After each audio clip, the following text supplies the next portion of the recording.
Hi everyone, Benedict here from PopBuzz, and I'm delighted to say I'm joined by Ricky Gervais. Hello. Ricky.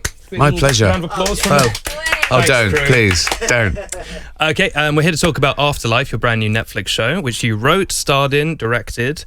So you wrote this character, Tony, you played this character. You spent a lot of time in the head of a man who is in a very bad place. Yeah. Did that have an effect on you in any way? No. It's I can separate myself from my characters, but you know, there's a little bit of me in Tony.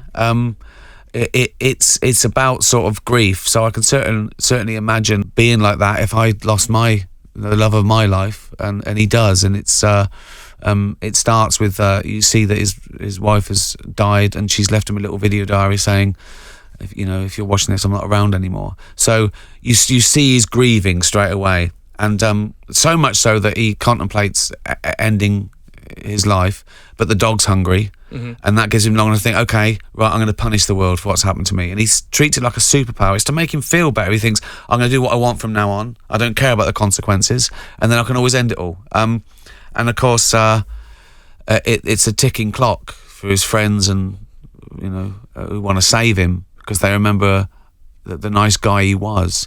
And you see he had the idyllic life in sort of... a home video where he's happy and funny, and I've made it a perfect relationship, not in like it's a coffee advert, but it's real. Yeah. They were best friends and they got drunk together every night and they had fun, and he teased each other. They pranked each other. It was just brilliant. And it cuts back to him now where he doesn't want to know, and it's hard to explain to people who haven't seen it where the comedy comes from, but it is really funny because he's angry and he's saying what he wants, and we support him because we know he was a nice guy and how much he's lost. We know he's wounded. The things he says to people who we sometimes think deserve it, it's really liberating. We live vicariously through his courage because sometimes we want to say what's on our mind and we bite our tongue, and then we wish we'd said that, and he does. Yes. So that's where the fun comes from. So, and I had a dog filming for 6 weeks, so I was always... That dog is amazing. I was always happy. Yeah. It's a beautiful German Shepherd, yeah. And the dog saves him in a way, Yeah. Because it's not a cynical show. No, it's not at all. No, even when Tony is putting people down or, being a bit of an arse, he doesn't really take any pleasure in it. No, he's hurt. It all comes from a despair of like, I want you all to be better. Yeah. I wish you were better. I wish you were better. Exactly. He wished the world was better. And he's angry at the way he's got everything in the world, and he works for a local free newspaper, and there's no joy in it for him. And but it's sort of about chores saving your life. You have to feed the dog, you have to take the dog for a walk, you have to go to work to earn enough money to pay the rent and get drunk every night. You have to do these things that keep you alive. You have to answer banal questions. Is that a dig at me? Is that? No. Diane Morgan plays like an office bore who keeps bothering him because she finds out he's an atheist, and she keeps asking questions about that, which I get on Twitter. People can't understand how I don't believe in their God, and it makes him think, and it has, he answers back, and that's the play on the title as well, because the afterlife refers to he thinks his life is over, so it's after his beautiful life with the love of his life, and he doesn't believe in an afterlife. So he even says, I can't wait to be with her.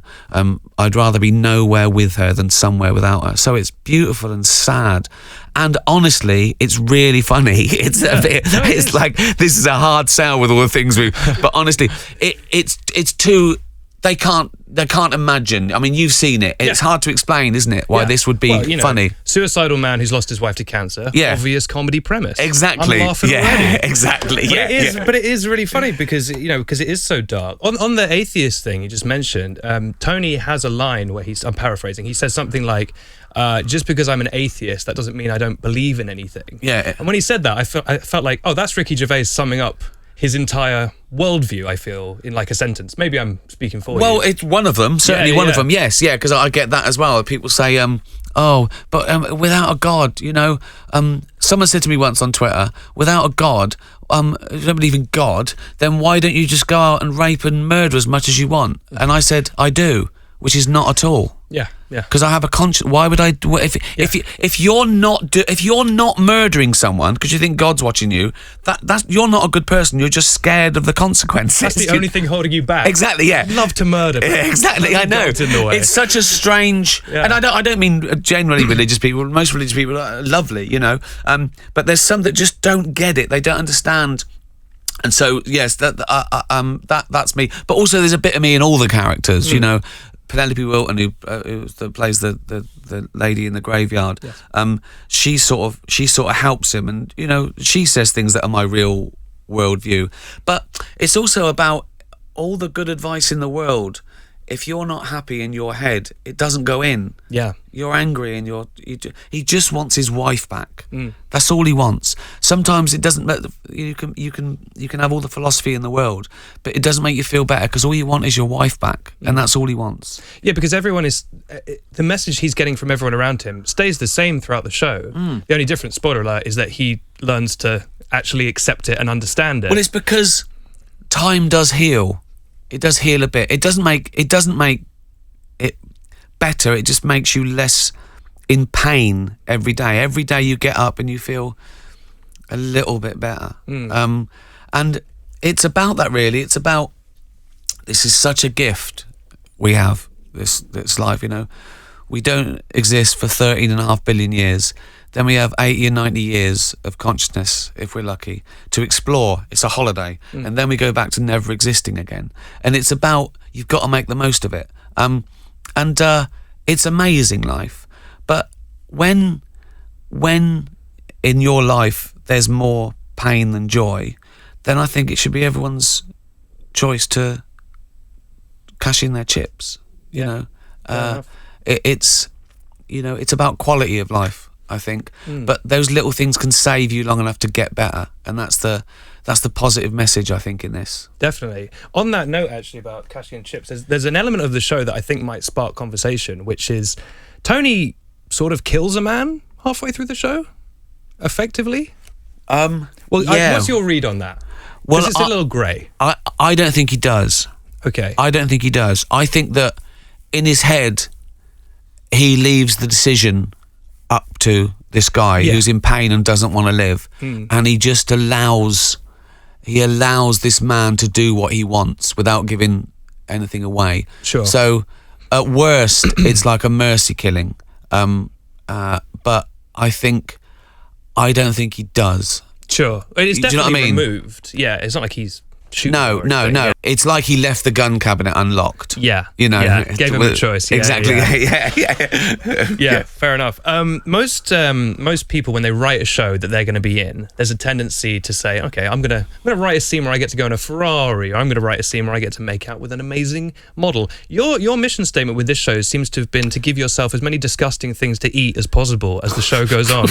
Are you punishing yourself, Ricky? Well, is everything okay? He's given up, you know. Yeah. He has no pride in his appearance or anything. He lives to get unconscious. That's what he does. So the house is disgusting. There's no pots and pans clean anymore. He eats a vegetable curry out of a tin. He drinks wine. Is it a Weetabix in water? just in a glass, because there's no bowls and there's no milk, so he just pours water on it, and so he eats to just stay alive for some reason. He's given up. He's got no joy in anything except saying awful things to people. Yeah. Because I noticed with a nice cringe that when you lift that glass of Weetabix up to your mouth, it does not cut away. I was like, Ricky just drank that down. No, I ate the vegetable curry and I drank the Weetabix in water. Yeah. Was it actually curry in that can?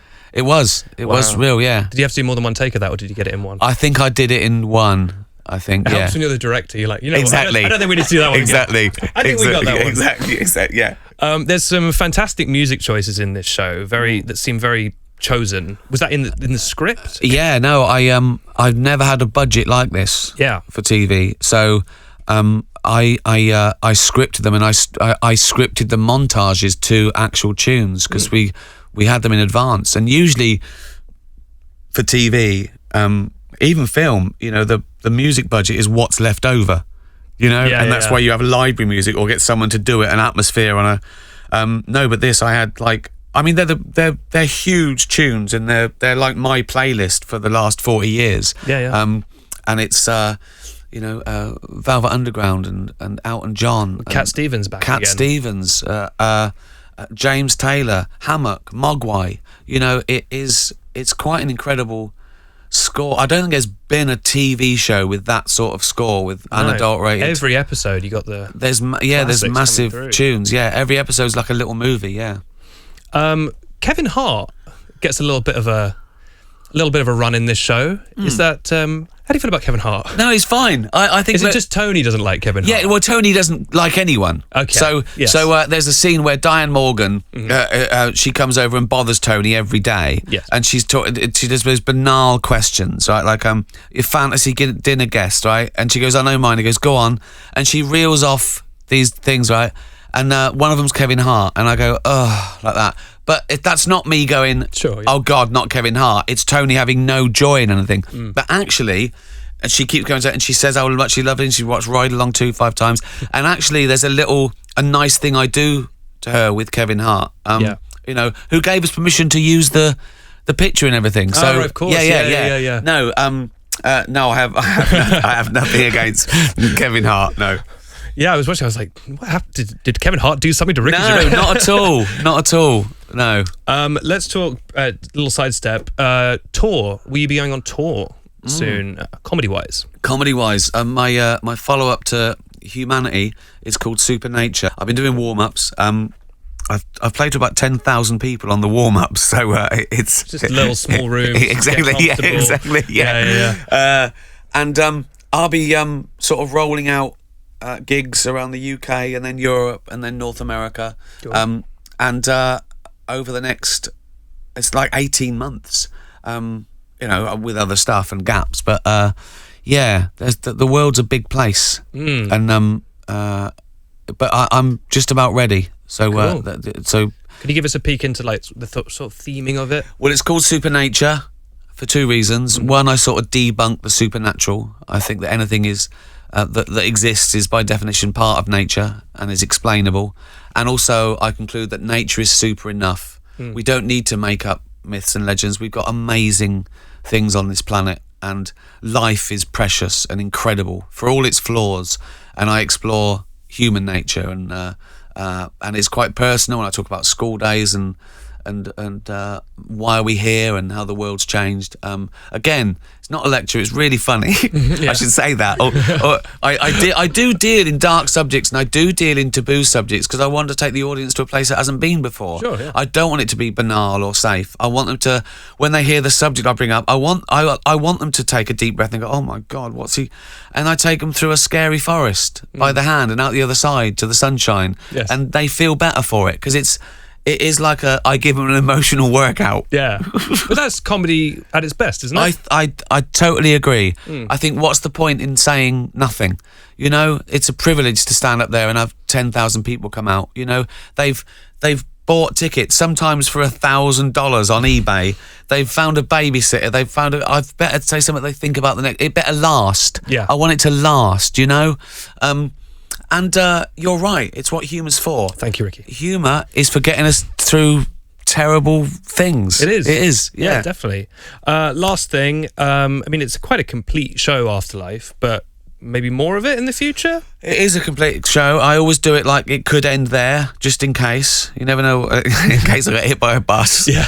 I'd hate people to go, oh, he didn't do the second series, but he ended the first one well, so no loss. But I've fallen in love with the characters, and I've fallen in love with the world, and I've fallen in love with Tony exploring life. So if people like it and Netflix have got any money left, I'd like to do the second series. Yeah, I think you're right. I think that's probably going to happen. Ricky, thank you so much for talking to us. My pleasure. Afterlife is out on the 8th of March on Netflix, and it's really funny. It's really funny. You won't feel sad and want to die. You'll laugh. I promise. Definitely.